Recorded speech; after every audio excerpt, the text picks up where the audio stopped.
চলতে ফিরতে আল্লাহর গোপন দুইটি নাম পড়ুন, সম্পদের অভাব হবে না, রিজিকের অভাব হবে না, আপনাকে কারো কাছে হাত পাততে হবে না। আল্লাহ তাআলা আপনার যতটুকু প্রয়োজন ততটুকু আপনাকে দান করে দিবেন। আল্লাহ পাক রব্বুল আলামিনের গোপন দুইটি নাম। গোপন কেন বললাম?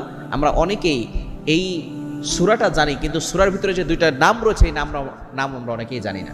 খুবই চমৎকার দুইটি নাম রয়েছে। এই নাম দুটো রয়েছে সূরা ইখলাসের ভিতরে।